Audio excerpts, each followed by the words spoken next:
Inyong mabati karon ang tulumanon, tubig sa kinabuhi. Ang tubig sa kinabuhi, hatud kanato sa GCIL ug watersoflife.net. Ug karon ania si Brother Lloyd Galion. Mustag may adlaw kanatong tanan. Welcome no sab sa atong pagtuon sa libro sa sulat ni San Pablo sa Roma o atong hisgutan karon ang mitungod sa ang pribilehiyo sa Hudyo dili makaluwas nila gikan sa kasuko. O dako akong pasalamat ya ikaw nagpadayon sa pag-uban sa atong pagtuon. Nanghinaot ko nga nakas kapiskay sa panglawas.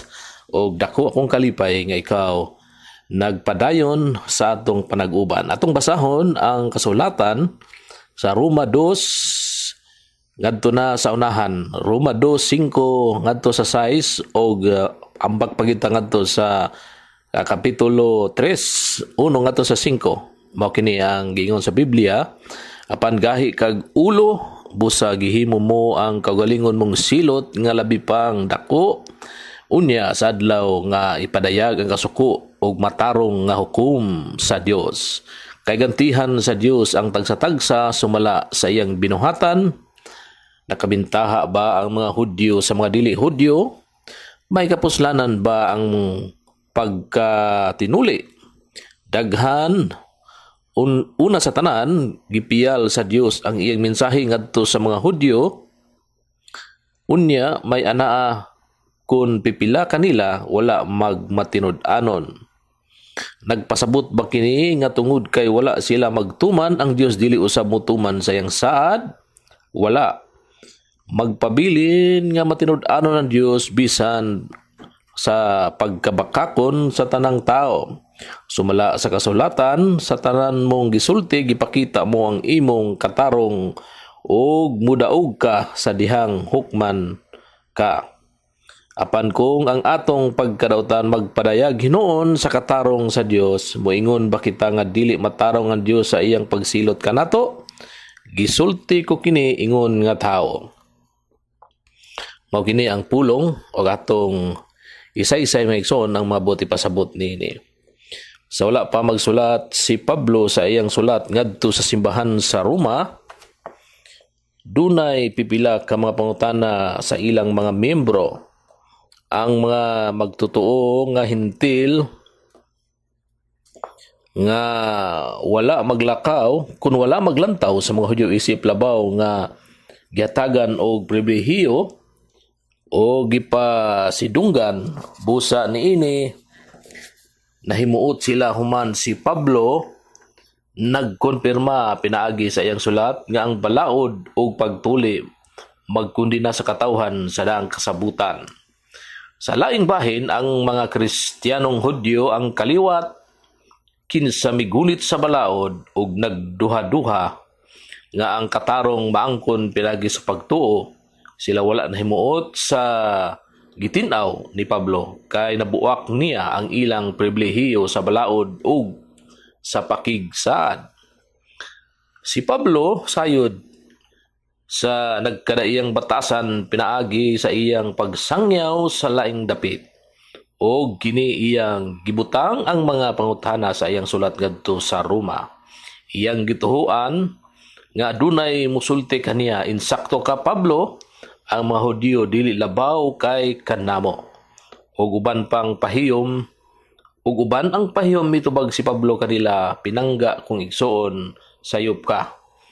Tungod kay ang mga Hudyo ang mga gihatagan og labaw nga katungod.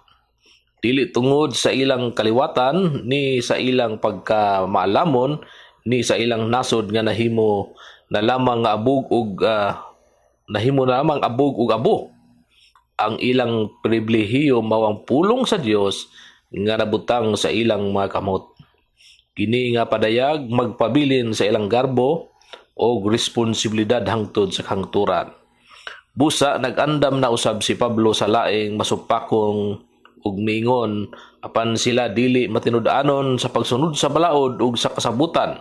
Ug mitubag si Pablo sa seryosong akusasyon sa maong pagtuo ang sayop sa tao makahimo ba sa saad o pagkamatinud-anon sa Ginoo nga walay bili, ang Dios dili maduha-duhaon o bakhakon. Iyang pulong maoy walay katapusang kamatuoran o patukuran sa kalibutan. Ang grasya sa Ginoo at tubangan sa pagluib sa mga tao matinud-anon ug hangtod sa kahangturan. Kay ang Dios nihimo nga kung nihimo nga walay bili sa karaang kasabutan tungod sa sala sa iyang katawhan, naan walay pagpadayon sa bag-ong kasabutan. Ngani, kita sa bag-ong kasabutan mas nakasala kaysa daan nga kasulatan. Ikumpara gani unsa kadaghan ang mga gasa nga gihatag kanato karon. Pusa, wala nato gitukod ang atong paglaom diha sa atong dayag nga kapakyasan o gihanduraw nga kalampusan. Apan diha lamang sa grasya sa Dios. Atong giangkon nga kita bakakon og dili tinuod susama sa tanang katawhan. O kita mitistigo nga ang Dios mao lamang ang kamatuoran og matinud-anon. Iyang pagkamatinud-anon og iyang mga saad walay kapakyasan. Matod pa sa Roma 3:6 ngadto sa 8, matod pa dili gayud kay kun dili matarong ang Dios unsaon man niya paghukom sa kalibutan. Apan kung ang akong pagbakak makapasidungog hinoon sa Dios pinagi sa pagpatinaw, pag-ayo sa iyang kamatuoran, nganong hukman pa man ako ingon nga makasasala. Nganong dili na lang kita moingon magbuhat kitag dautan. Aron musangpot ang maayo. May nag-insulto kanako pinagi sa pagpasangil nga nagsulti ako niining butanga. Silutan gayud sila sa angay kanila. Sama nga si Pablo nagtudlo nga ang atong paglaom gitukod sa kamatinud-anon sa Dios. Iyang nadungog sa iyang espiritu ang mga daotang tingog nga misinggit daw makig-away unsaon sa Dios pagpabilin nga matarong ko ang iyang pagkamatinud-anon o grasya gipadayag diha sa atong mga sala. Dili ba walay hustisya ang gibuhat sa Dios kung musilot sa atong kasalanan ug dili pagtuo kung ang sala ug pagkadautan sa katawhan gahatag og higayon nga mapadayag iyang labawng pagkamatinud-anon? Busa di dali kamo kitang tanan magpakasala kita aron mahimaya, aron paghimaya kaniya.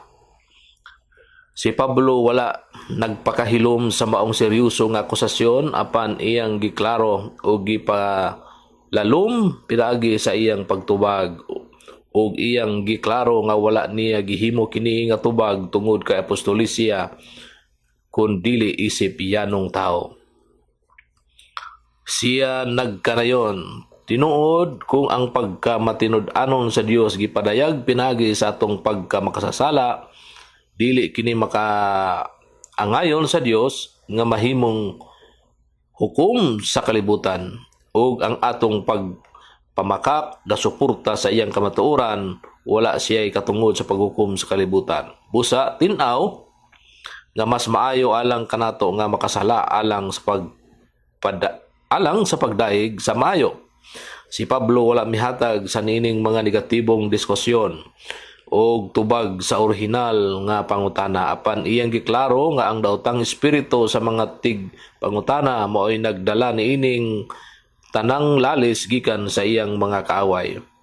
Iyang gisuma ang iyang tubag sa duha ka pulong. Una, tinuod kini gipasabot sa Griego, kanako ang maong hunahuna dili nagagikan. Dili ako uyon niya ng tanang ug ang Dios akong saksi nga wala nako gitugot ang maong pagbiay-biay sa akong kasing-kasing.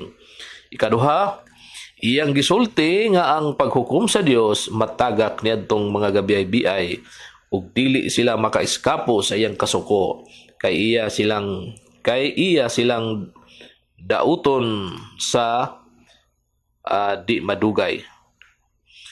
Sa niining ihemplo atong masabot nga kita panagsamo kung kita panagsamoabot kita sa mga kaaway ni Kristo sa punto nga ihunong nato ang tanang paglalis o pagpangutana aron dili kita makabiyay-biyay o doon na kita kaisog sa pagtapos sa maong panagistoryahay o gitugyan ang katauhan sa Dios o sa himaya sa iyang hustisya. Pagampo kita igsoon, bala ang Dios pasayloa kami sa among mga kalapasang mga pangutana. Salamat sa imong pasensya tungod kay wala nimo kami gidaot sa among mga panag-insulto o pagka-ignorante apan imo kami gitawag sa pagtubag aron madungog namo imong mga pulong ug mutubag sa pagpaduol sa imong balang espiritu. Tangtanga gikan kanamo ang mga nagbabag nga pangutana batok sa imong plano gugma ug itago kanamo ang kaharuhay sa imong pagbuot. O Ginoo, dili kami gusto nga mahimong mga anak nga dili mosunod. Busa tudloy kami sa pagpaubos sa imong anak ug pun-a kami sa kaalam sa imong apostol aron dili kami makaistorya sa among mga diskusyon sa uban sa tinawhanon lamang nga katarungan apan pangitaon namo imong giya sa tanang pagserbisyo. Amen. Dunay pangutana igsoon, unsay mga orihinal nga nagsungag nga mga pangutana sa sulat ngadto sa taga-Roma ug sa ilang mga tubag. Usbon ko, unsay mga nagsungag nga mga pangutana sa sulat ngadto sa taga-Roma ug unsay ilang mga tubag. Daghang salamat. Hangtod. Inyong nabati ang tubig sa kinabuhi. Kung aduna kamoy reaksyon, pangutana ug opinyon, i-text ka na sa 0908-426-7070 o kaha 0906-7909-298. Sa dugang pagtuon o pagpaminaw, adto sa watersoflife.net, i-click ang Cebuano. Daghang salamat sa imong pagpaminaw.